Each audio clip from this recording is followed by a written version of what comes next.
पहले हमने पढ़ा था, हम पढ़ रहे थे यहाँ आनुवंशिकता में मेंडल्स लॉ की कुछ शब्दावली, जहाँ हमने पिछले वीडियो में अप्रभावी लक्षण तक पढ़ लिया था। हमारा अगला पॉइंट है या अगली शब्दावली है फिनोटाइप। फिनोटाइप क्या है? फिनोटाइप को हम कैसे बताएंगे? जैसे देखिए, ये मैं एक क्रॉस करके आपको दिखा रही हूँ एग्जाम्पल के तौर पे। अभी मैं डिफिनीशन बता दूंगी।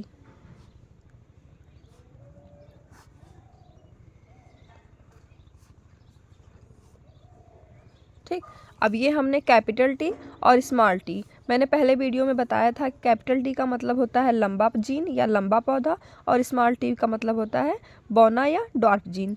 ठीक है, यहाँ हमने संकरण करवा दिया है, और संकरण में हम देख रहे हैं कि हमें 1 2 3 4 अलग अलग प्रकार की पीढ़ी मिली है, या 4 अलग अलग प्रकार के पौधे मिले हैं। ठीक है, तो इसमें अगर हम ऐसे रेशियो में देखें तो हमें पता है कैपिटल टी लंबे के लिए है और स्मॉल टी बौने के लिए है। तो जब हम केवल ऐसे देखेंगे तो हमें पता चलेगा 3 पौधे लंबे हैं।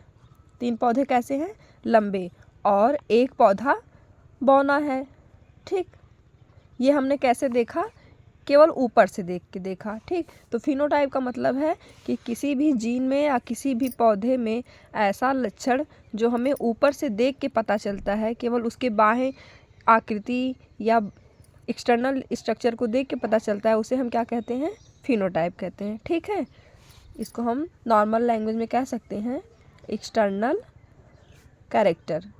ठीक, जिससे हमें देख के पता चलेगा कि 3 पौधे लंबे हैं और 1 पौधा बौना है। ठीक, परिभाषा समझ में आया?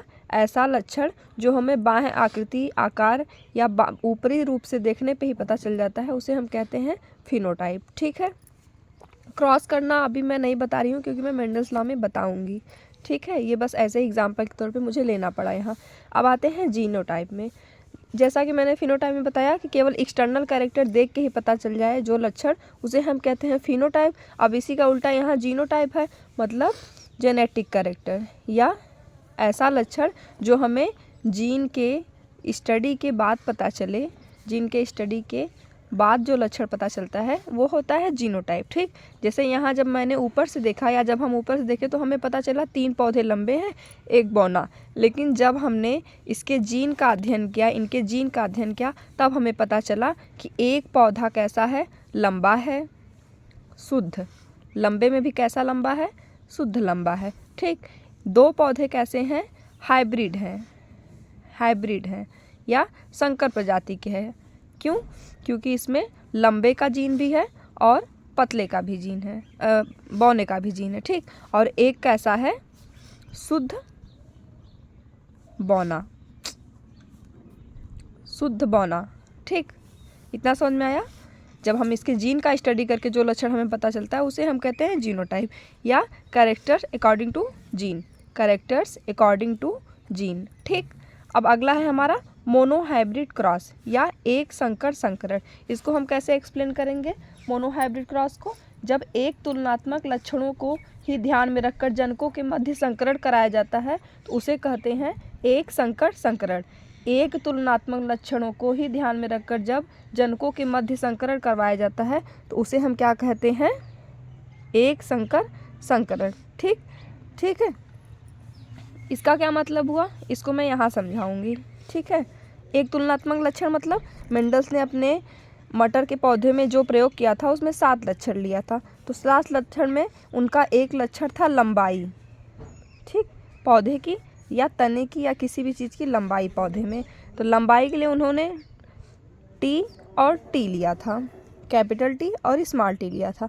अब ये लंबे के लिए है, ये बौने के लिए है। ये भले ही अलग अलग तरीके से लिखा गया है और अलग अलग लक्षण को प्रदर्शित करता है, लेकिन ये आएगा किस कैटेगरी के अंदर? लंबाई के अंदर। तो जब हम कैपिटल टी और टी को लेके क्रॉस कराएंगे तो वो हो जाएगा एक संकर संकरण, मतलब जब केवल एक तरीका का जीन हो।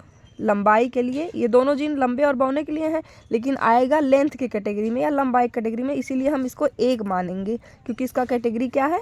लंबाई है। ठीक, तो ये क्या है? जब एक तरीके के जीन को लेके हम संकरण करवाते हैं तो वो होता है मोनो हाइब्रिड क्रॉस या एक संकर संकरण। अब अगला क्या है, डाई हाइब्रिड या द्विसंकर संकरण। ठीक है, जब दो तुलनात्मक लक्षणों को ध्यान में रखकर संकरण कराया जाता है तो उसे कहते हैं द्विसंकर संकरण। ठीक है, अब इसका क्या मतलब हुआ, यहाँ हमने एक ही लक्षण लिया, अब अगला लक्षण उन्होंने लिया था रंग से, पुष्प के रंग से, पुष्प के रंग से। पुष्प के रंग में उन्होंने दो लिया था, कैपिटल आर और स्मॉल आर। कैपिटल आर को उन्होंने लाल माना था और स्मॉल आर को उन्होंने सफ़ेद माना था। ठीक, तो अब ये क्या हुआ, ये भी एक, भले ही ये लाल पुष्प के लिए है, ये सफ़ेद पुष्प के लिए है, लेकिन आएगा ये किसके कैटेगरी में, रंग की कैटेगरी में। तो जब हम लंबाई को और रंग को, इन दोनों को ले लिए तो अब ये अलग अलग तरीके का लक्षण हो गया या अलग अलग तरीके का जीन हो गया। अब इनका जब हम क्रॉस करवाएंगे तो ये होता है डाई हाइब्रिड क्रॉस। ठीक, यही है डाई हाइब्रिड क्रॉस। समझ में आया। जब हमने केवल एक तरीके का जीन लिया लंबाई से रिलेटेड, लंबा और बौना, तो वो हो गया मोनो हाइब्रिड क्रॉस। जब हमने दो तरीके का जीन ले लिया, एक लंबाई से दूसरा रंग से, तो वो हो गया डाई हाइब्रिड क्रॉस या द्विसंकर संकरण। ठीक है, बोथ जीन्स आर डिफरेंट। इसमें क्या होगा, बोथ जीन्स आर डिफरेंट। ठीक है, अगला क्या है, टेस्ट क्रॉस और दूसरा है बैक क्रॉस। ठीक, टेस्ट क्रॉस क्या है, टेस्ट क्रॉस का परिभाषा क्या होगा, प्रभावी जीनोटाइप वाले पौधे के संबंध में हम समयुग्मजी या विषमयुग्मजी ये जानने के लिए इनका संकरण अप्रभावी जनक से कराते हैं। इस प्रक्रिया को परिरक्षण संकरण या टेस्ट क्रॉस कहते हैं।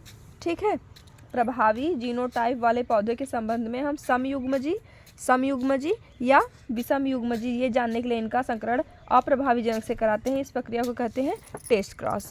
ठीक, टेस्ट क्रॉस हम कैसे बताएंगे, जैसे हमने ये ले लिया एक कैरेक्टर लंबाई से और एक कैरेक्टर ले लिया हमने रंग से, पुष्प के कलर से। ठीक है, अब जब इनका हमने क्रॉस कराया, बस मैं एक ही क्रॉस करवा के दिखा रही हूँ क्योंकि ज़्यादा की ज़रूरत नहीं है इसमें, क्योंकि ये पूरा मेंडल्स लॉ तो है नहीं।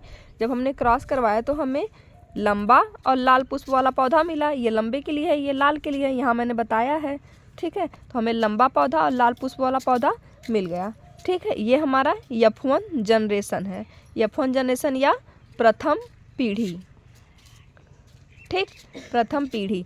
अब F1 जनरेशन का अगर हम इसमें देखो, ये डोमिनेंट, ये रिसेसिव, ये डोमिनेंट, ये रिसेसिव, ये भी डोमिनेंट, ये रिसेसिव। ठीक, ये रिसेसिव। राइटिंग पे ध्यान मत दीजिएगा, बस सुनिएगा। ये डोमिनेंट हो गया, ये रिसेसिव हो गया। इसमें अगर हम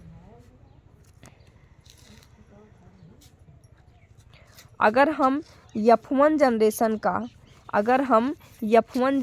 का जो F1 जनरेशन मिलता है, अगर हम उसका केवल डोमिनेंट कैरेक्टर से क्रॉस कराएंगे तब वो होगा टेस्ट क्रॉस। अगर F1 जनरेशन का क्रॉस केवल डोमिनेंट से करवाएंगे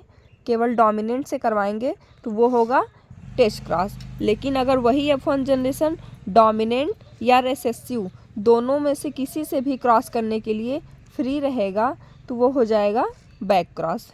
ठीक, तो एक बार फिर से बता दे रहे हैं, अगर F1 जनरेशन, ये जो F1 जनरेशन हमें मिला है वो केवल और केवल अगली बार डोमिनेंट से क्रॉस करेगा, संकरण करेगा, तो उसे हम कहेंगे F1 जनरेशन। लेकिन अगर वो डोमिनेंट या रिसेसिव किसी से भी क्रॉस करने के लिए फ्री रहेगा तो उसे हम कहेंगे बैक क्रॉस। बस यहाँ पर शब्दावली ख़त्म हो गई है।